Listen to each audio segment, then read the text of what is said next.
सरेआम लूट खसोट करने वालों का ही राज रहा है, जिसकी खास वजह से ही इस सरकार में आए दिन यहाँ जाति व धर्म के नाम पर तनाव व दंगे आदि होते ही रहे हैं। प्रदेश में विकास के कार्य भी ज़्यादातर यहाँ एक विशेष क्षेत्र व एक समुदाय के लोगों तक ही सीमित होकर रह गए हैं। खासकर दलितों व अति पिछड़े वर्गों के मामले में हर स्तर पर हमें इनका सोतेला रवैया ही देखने के लिए मिला है। जब समाजवादी पार्टी पावर में थी तो खासकर दलितों व अति पिछड़े वर्गों के मामले में हर स्तर पर हमें इनका सोतेला रवैया ही देखने के लिए मिला है। इसके साथ ही इनके संतों, गुरुओं व महापुरुषों आदि को सम्मान देना तो सपा सरकार में इनके संतों, गुरुओं व महापुरुषों आदि को सम्मान देना तो बहुत दूर की बात रही, बल्कि इनका अधिकांश अनादर ही किया गया है, जिसके अनेकों उदाहरण आप लोगों के सामने हैं। जैसे मैं आप लोगों को ये बताना चाहती हूँ कि जब यूपी में समाजवादी पार्टी की सरकार थी तो सपा सरकार जो अपने आज जो चुनाव के समय में, अभी तो उनकी सरकार नहीं है, लेकिन आज समाजवादी पार्टी ये जो जगह जगह ये कहती है कि सर्व समाज के हितों की पार्टी है और वीकर सेक्शन के लिए बहुत काम किया है, मैं समझती हूँ कि इसमें रत्ती भर भी सच्चाई नहीं है। समाजवादी पार्टी की सरकार में वीकर सेक्शन की उपेक्षा हुई हर मामले में, वे हर स्तर पर, और इनके संतों, गुरुओं और महापुरुषों का भी अनादर हुआ है। जैसे आप लोगों को मैं ये बताना चाहती हूँ कि जब समाजवादी पार्टी सत्ता में थी तो सपा सरकार में SC ST का सरकारी ठेकों में आरक्षण खत्म कर दिया गया। जब BSP पावर में थी, इंडिया में पहली BSP की सरकार थी जिस सरकार ने तो SC ST का सरकारी ठेकों में आरक्षण की व्यवस्था की थी। लेकिन जैसे ही समाजवादी पार्टी पावर में आई तो समाजवादी पार्टी की सरकार ने SC ST का सरकारी ठेकों में आरक्षण खत्म कर दिया। पदोन्नति में आप लोगों को मालूम है कि जब पदोन्नति में आरक्षण का बिल पार्लियामेंट में आया तो समाजवादी पार्टी के सांसदों ने इस बिल को फाड़ दिया था और इस बिल को पास नहीं होने दिया। SC ST के छात्रों का विदेश जाकर पढ़ाई करने की योजना को समाजवादी पार्टी की सरकार ने खत्म किया। पंचशील नगर का नाम बदलकर हापुड़ कर दिया गया। ये भी मैं बताना चाहती हूँ हापुड़ जिले के लोगों को, पंचशील नगर का नाम बदलकर हापुड़ कर दिया गया। संत रविदास नगर का नाम बदलकर भदोई कर दिया गया सपा सरकार में। भीमनगर का नाम बदलकर संभल कर दिया। छत्रपति शाहू जी महाराज मेडिकल कॉलेज का नाम बदलकर किंग जॉर्ज मेडिकल कॉलेज कर दिया। मान्यवर श्री कांशीराम जी कृषि विश्वविद्यालय बांदा का नाम बदल दिया गया। मान्य कोर्ट के निर्णय की आड़ में अनुसूचित जाति जनजाति के कर्मचारियों का गलत तरीके से डिमोशन किया गया। सपा सरकार में ही अनुसूचित जाति जनजाति के छात्रों का शून्य शुल्क पर प्रवेश समाप्त कर दिया। अनुसूचित जाति जनजाति के छात्रों की शुल्क प्रतिपूर्ति पर 60% की बाध्यता लगाकर उनकी छात्रवृत्ति रोकने का काम किया गया। मान्यवर श्री कांशीराम जी अरबी फारसी विश्वविद्यालय का नाम बदलने का काम सपा सरकार ने किया। लखनऊ के गोमती नगर में डॉक्टर भीमराव अंबेडकर पार्क जो BSP की सरकार में बनाया गया था उसका नाम बदलकर जनेश्वर मिश्र पार्क कर दिया गया। ये सपा सरकार का कारनामे हैं।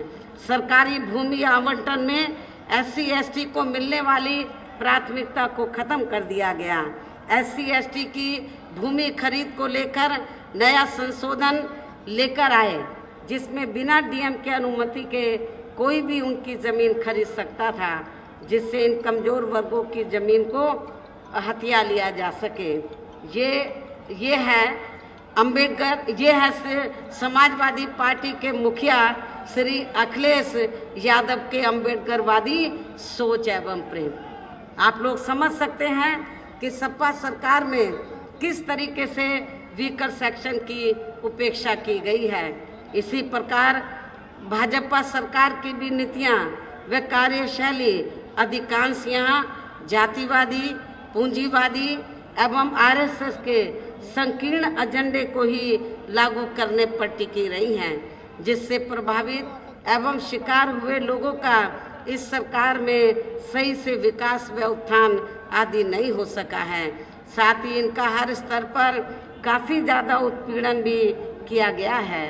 धर्म के नाम पर हमेशा यह तनाव व नफरत आदि का वातावरण ही बना रहा है।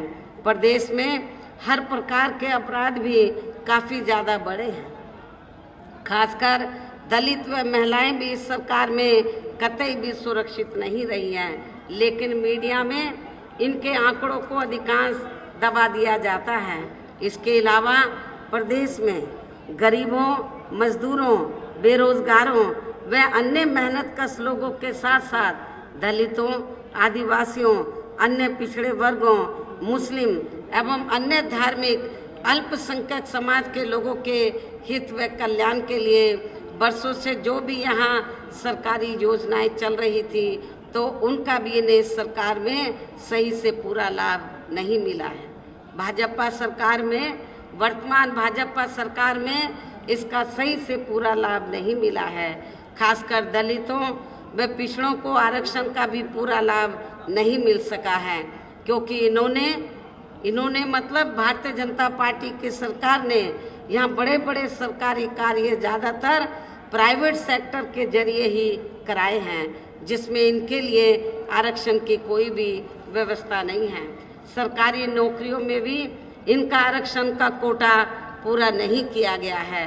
मुस्लिम व अन्य धार्मिक अल्पसंख्यक समाज के लोगों के साथ तो बीजेपी की सरकार में अधिकांश पक्षपात वाला रवैया ही अपनाया गया है। इतना ही नहीं बल्कि इस बार बीजेपी की सरकार में अपर कास्ट समाज में से विशेषकर प्रबुद्ध वर्ग भी हर मामले में अपने आप को काफ़ी ज़्यादा उपेक्षित महसूस करता रहा है। इसके अलावा इनकी गलत आर्थिक नीतियों के कारण यहाँ गरीबी, बेरोजगारी व महंगाई आदि भी काफ़ी ज़्यादा बढ़ी है। खासकर चुनाव घोषित होने से पहले तो पूरे देश में डीजल, पेट्रोल व रसोई गैस आदि की आए दिन बड़ी कीमतों ने तो जनता की काफ़ी ज़्यादा मुश्किलें बढ़ाई हैं, और ऐसा लगता है चुनाव खत्म होने के बाद पुनः इनकी कीमतें बढ़ा दी जाएंगी। इसके साथ साथ उत्तर प्रदेश सहित पूरे देश के किसान भी केंद्र सरकार की गलत नीतियों के कारण काफ़ी ज़्यादा दुखी व परेशान भी रहे हैं और अभी भी परेशान हैं। प्रदेश में बेरोजगार लोगों को रोजगार नहीं मिलने के कारण ही ज़्यादातर इनको इस सरकार में भी पलायन करना पड़ा है। कांग्रेस की आप लोगों को मालूम है कि आज़ादी के बाद लंबे अरसे तक कांग्रेस सत्ता में रही। यहाँ रोटी रोजी के साधन नहीं मिले, रोटी रोजी के लिए लोग पलायन करके चले गए। और उसके बाद जब चाहे सपा पावर में आई हो, चाहे बीजेपी पावर में वर्तमान में चल रही है, तो इन सभी पार्टियों की सरकारों में रोटी रोजी के लिए यहाँ पर जो बेरोजगार लोग हैं उनको पलायन करना पड़ा है, क्योंकि जब यहाँ की सरकारों ने रोटी रोजी के साधन नहीं दिए तो उनको पलायन करना पड़ा। यूपी में बहुजन समाज पार्टी की ही अकेली एक ऐसी सरकार थी कि इस सरकार में ना तो लोग पलायन करके गए बेरोजगार लोग, बल्कि जो दूसरे राज्यों में रोटी रोजी के लिए चले गए थे वो भी वहाँ से पलायन करके अपने नेटिव स्टेट में, अपने खुद के प्रदेश में इधर वो आ गए थे।